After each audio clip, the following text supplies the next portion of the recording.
দাঁড়িয়ে থাকতে পারি না, দাঁড়িয়ে থাকতে গেলে আমার মাথা ঘুরে যায়। তো না, সেটা আর হলো না, আমার শরীর আর দিচ্ছিল না, আমি মাথা ঘুরে পড়েই গেলাম। আমার এতটা মাথা ঘুরোচ্ছিল, আমার শরীর খুব উইক হয়ে গেছে গরমটার মধ্যে। আর কত বিস্কুট কে খাবে? Hello guys, welcome back to my YouTube channel. এখন বাজে 3:30, ব্লগটা স্টার্ট করছি। আর কালকে থেকে তো শরীরটা ভালো ছিল না, তোমাদেরকে ব্লগে শেয়ার করেছি। সেটা মাথা ঘুরে পড়ে গিয়েছিলাম আমি রান্না করার সময়। তখন বাজে হচ্ছে কটা হবে, পুরো কথাটা আমি কালকে ব্লগে শেয়ার করতে পারিনি। তো আজকে বলছি, রান্না করতে মানে এক জায়গায় বসে নিই, কারণ দাঁড়িয়ে থাকতেও আমি খুব প্রবলেম হয় এখন, মানে মাথা ঘুরে। তো দেখো, এক জায়গায় বসে নিই, তারপর তোমাদের সাথে পুরোটা শেয়ার করছি। বসে নিলাম, কারণ আমি দাঁড়িয়ে থাকতে পারি না, দাঁড়িয়ে থাকতে গেলে আমার মাথা ঘুরে যায়। তো যাই হোক, যেটা শেয়ার করছিলাম, কালকে রাত্রে মানে কি সন্ধ্যার দিকে শরীরটা একটু ভালো লাগছিল আমার। 5:30 6টার দিকে না মাথা সেই ঘুরোচ্ছিল। তো তখন আমি মাথায় জল দিয়ে একটু শুয়েছিলাম, তারপর চিনির জল খেয়েছিলাম। ব্লগে তোমাদেরকে সবটাই দেখিয়েছি। তারপর ভাবলাম যে একটু শরীরটা ভালো লাগছে, যে তখন ভাবলাম একটা রেসিপি শেয়ার করা যাক। তো রেসিপিটা বানাচ্ছিলাম, আমি ভেবেছিলাম যে রেসিপি ভিডিওটা আর কি আলাদাভাবে আমি পরে আর কি ছাড়বো, ব্লগ করবো না, রেসিপি ভিডিওই ছাড়বো, সেটা ভেবেছিলাম। কিন্তু সেটার কোথায় হলো, খুব স্ট্রংলিভাবে আমি, তাও আমার শরীর খারাপ লাগছিলো, বা যখন আমি রেসিপিটা আধা পর্যায়ে চলে গেছিলাম তখন আমার শরীর খুব খারাপ লাগছিলো, মেয়েদের আমি বমি করে এসেছিলাম। তাও আমি ভাবছিলাম যে পুরোটা কমপ্লিট করে তারপরে আমি শরীরটাকে রেস্ট দেবো, কিন্তু না, সেটা আর হলো না, আমার শরীর আর দিচ্ছিল না, আমি মাথা ঘুরে পড়েই গেলাম। আমার এতটা মাথা ঘুরোচ্ছিলো, চোখ মুখ অন্ধকার হয়ে আসছিলো, আর খুব বমি পাচ্ছিলো আর কি ভেতর থেকে। আর কি আমার একটা পেট ঘুরোচ্ছিলো, মানে কী বলবো, কেমন একটা লাগছিল আমি বলতে পারবো না। তো তখন আর রেসিপিটা কমপ্লিটই করতে পারিনি। তারপর বড়দিকে বললাম যে আমি তো রেসিপিটা কমপ্লিট করতে পারলাম না, তুমি কিছু একটা তরকারি বানিয়ে হলো, আমার আর হবে না, আমি আর পাচ্ছি না। তো আমি ঘরে এসে ওই শুয়েছি। তারপর ও আমাকে, মানে হাজব্যান্ড আমাকে ওয়ারেস এনে দিলো, ওষুধ এনে দিলো, সেটা খেয়ে আমি ঘুমিয়ে পড়েছিলাম। আমি যে ঘুমিয়েছি ওয়ারেস আর ওষুধটা খেয়ে, তারপর আমি আর উঠেই নি। তারপরে হাজব্যান্ড খেতে বললো দেখে আমি জল ঢেলে ভাত খেয়েছি, কারণ আমি ভাতও খেতে পারছিলাম না। তো সেটা খেয়ে আমি ঘুরে পড়েছি। কালকে খুব তাড়াতাড়ি আমি ঘুরে পড়েছিলাম, বলতে গেলে আমি 8টার থেকে ঘুমিয়েছিলাম। তারপরে উঠেছি সকালবেলা উঠে দেখি আবার রৌদ্র, আবার গরম। আমার সত্যি কথা বলতে গিয়ে গরমের জন্যই শরীরটা খারাপ হয়েছিল।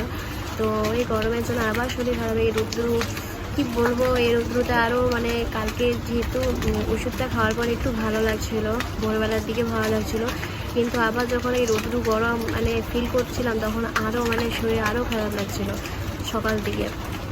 তারপর শুধু মানে ভাবছিলাম যে প্লিজ একটু রৌদ্রটা কমুক। তারপরে দেখলাম এই 1টা-1:30টার দিকে বৃষ্টি নামা শুরু হয়ে গেছে। বৃষ্টি দেখে আমি এতটা খুশি হয়েছি আজকে বলার মতো না, কারণ আর সত্যি কথা বলতে গেলে বৃষ্টি নামার পরেই আমার শরীরটা একটু ভালো হয়েছে। এখন আমি কথা বলছি তোমাদের সাথে, কারণ আমি ভেবেছিলাম আজকে আর ব্লগ হবে না। তো আজকে যে তোমাদের সাথে আমি কথা বলছি এইভাবে, কারণ আমার শরীর খুব উইক হয়ে গেছে গরমটার মধ্যে, গ্যাসের প্রবলেম হয়ে গেছে, প্লাস চোখ মুখ অন্ধকার হয়ে আসে বারবার, আর শরীরে জোর পাই না।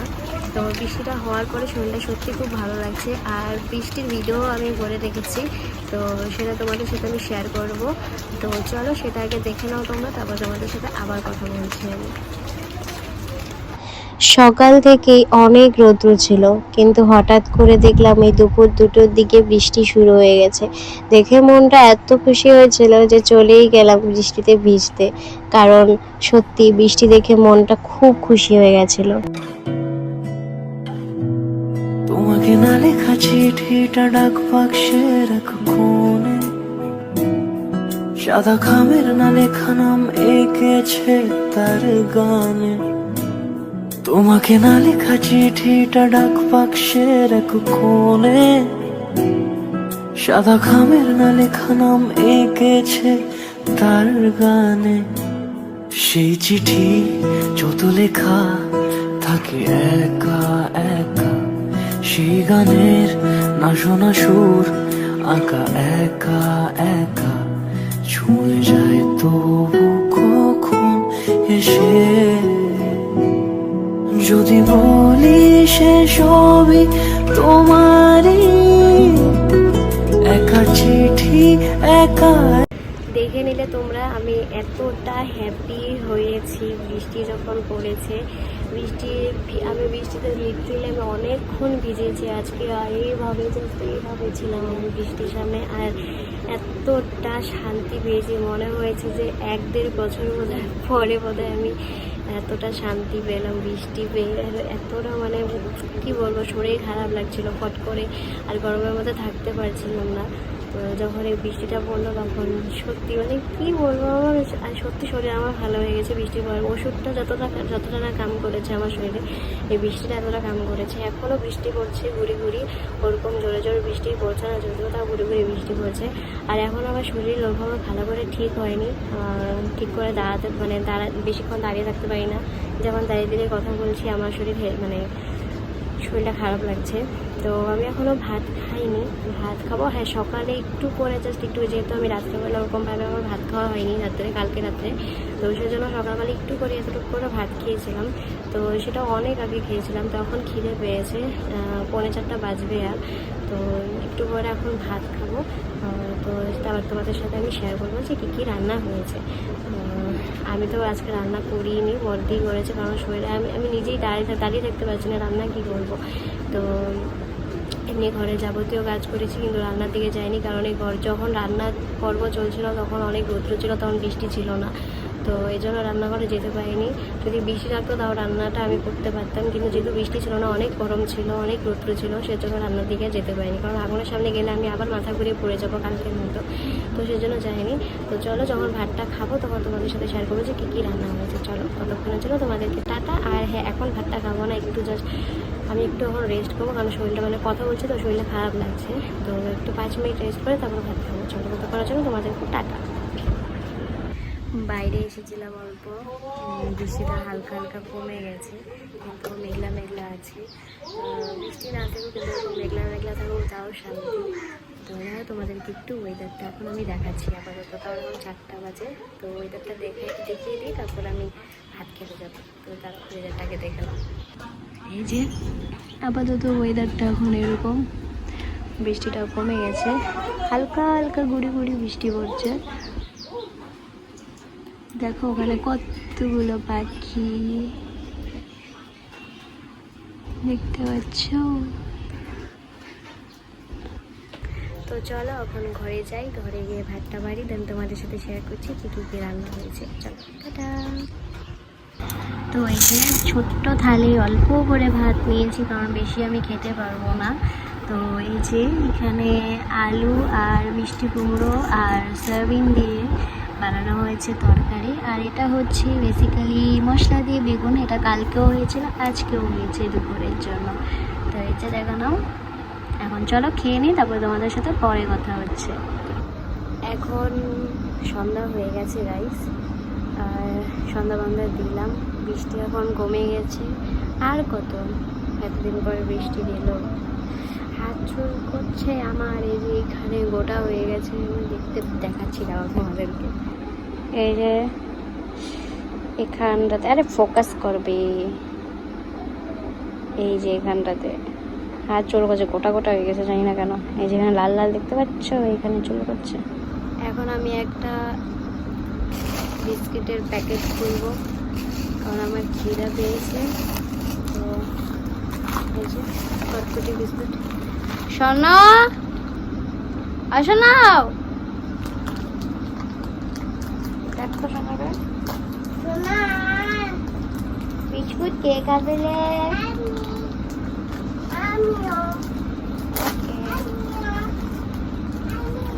এরম নাও।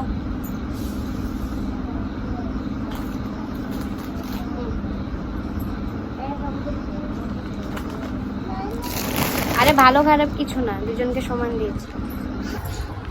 বুকু কেমন? তেত্তি? এটা আমার ফেভারিট বিস্কুট। ফেভারিট? এটা তো সোনার ফেভারিট, আমি জানি না। সোনা, এটা আমার ফেভারিট। হ্যাঁ, এটা আমার ফেভারিট। আমার কেক। সোনার কটকটি বিস্কুট খুব ফেভারিট না সোনা? না? শোনো বলো তো আদর আদর। আটি বাটি জীবনে কাটি হুম, আটি বাটি জীবনে কাটি আতি পাটি জীবনে কাটি বাহ।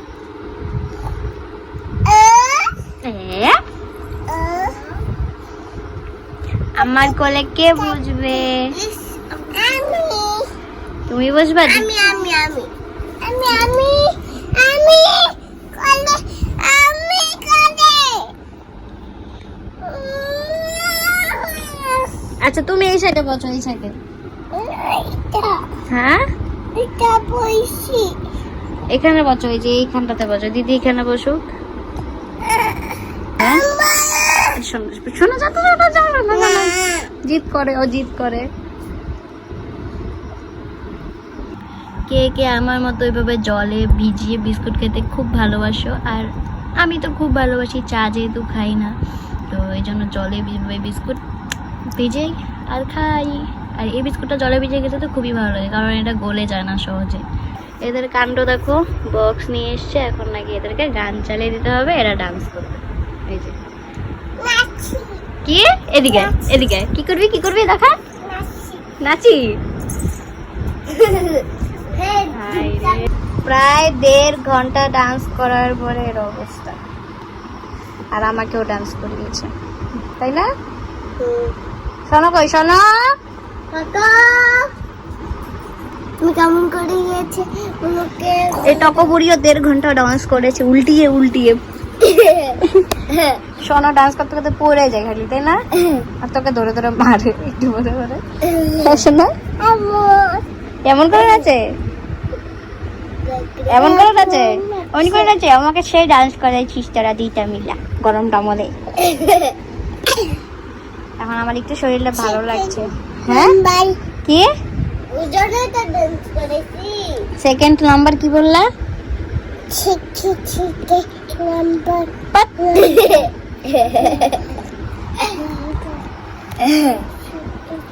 এই দুটো মিলে আমাকে কুত্তার মতো ডান্স আবার হাসে। কুত্তাগুলো যেভাবে ডান্স করে সেরকম ভাবে আমি ডান্স করেছি কুত্তাগুলোর মতো 1.5 ঘন্টা নন স্টপ।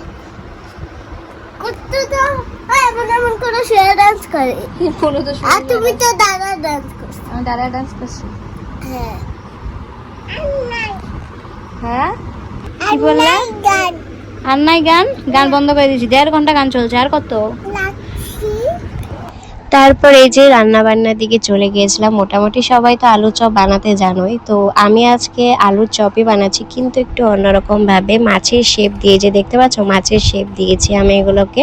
তো এই যে ভেজে নিচ্ছি এখন চপগুলোকে। তারপরে যে কড়াইতে তেল গরম করে তাতে তরকারি বানানোর জন্য যেগুলো যাবতীয় মশলা দেওয়া হয় সেগুলো দিয়েছিলাম। পেঁয়াজ বাটা, লঙ্কা বাটা, রসুন বাটা, আদা বাটা, এগুলো দিয়ে পুরো মশলাটাকে কষাচ্ছিলাম, কারণ এই মশলা কষানো হয়ে গেলেই আমি তরকারি বানাবো ওই চপ দিয়ে। এই যে চপগুলো ভাজছি এখন খুব সুন্দর করে। তারপরে এই যে মশলাগুলো এখন লবণ, হলুদ, জিরার গুঁড়ো দিয়ে সেই মশলাটাকে যে কষাচ্ছি কড়াইতে, ওই মশলাটার উপরে এই আমি মশলাটাকে দিয়ে দিব। এই যে দিয়ে দিলাম, দেখতেই পাচ্ছ। তারপরে কড়াইতে মশলাগুলোকে ভালো করে কষিয়ে নেব, কারণ মশলা যদি না কষানো হয় ভালো করে তাহলে তরকারি একদমই টেস্ট হয় না আর কাঁচা মশলার গন্ধ করে। তো এই জন্য ভালো করে মশলাগুলোকে কষিয়ে নেব। আর আমার তো চপগুলো ভাজা শেষই। তারপরে মশলা কষানোর পর এই যে জল দিয়ে দিলাম। জল যখন একটু জাল হয়ে যাবে তখন এই যে এই চপগুলোকে দিয়ে দেবো। চপগুলো দিয়ে দিলে আর একটু জাল করলে বাস আমার তরকারি বানানো কমপ্লিট। এই যে দেখতে পাচ্ছ বাটিতে আমি বেড়েও নিয়েছি, কি সুন্দর লাগছে দেখতে। সত্যি রিয়েলে দেখতে একদমই মাছের তরকারির মতনই লাগছিল, আর খেতেও খুবই টেস্টি হয়েছিল। এখন বাজে হচ্ছে 12:30, আর তোমাদেরকে আমি আজকে নিউ একটা রেসিপি দেখালাম, যেটা আমি আজকে নতুন বানালাম, আর যেটা খুবই টেস্টি হয়েছে খেতে। একদম আলুগুলোকে মাখা করে মাছের মতো বানিয়ে, একদম মাছের মতো একদম বানিয়ে ভেজে তারপর তরকারি বানিয়েছি। খুবই ভালো লেগেছে খেতে, খুবই টেস্টি হয়েছে, আর দেখতেও খুব সুন্দর হয়েছিল। মোবাইলের থেকে সামনে বেশি দেখতে সুন্দর হয়েছিল। তো তোমরাও একদিন বানিয়ে খেয়েও আর কি, যদি মাছ মাংস ঘরে না থাকে তখন এভাবে বানিয়ে খেতে পারো। তো চলো এখন ব্লগটাকে এখানে শেষ করে দিচ্ছি, কারণ আমার 12:30 বাজে। তো চলো দেখা হবে নেক্সট ব্লগে। আর এই ব্লগটা তোমাদের ভালো লাগে থাকলে please please please like share and subscribe করে দিও। চলো দেখা হবে নেক্সট ব্লগে, ততক্ষণের জন্য টাটা।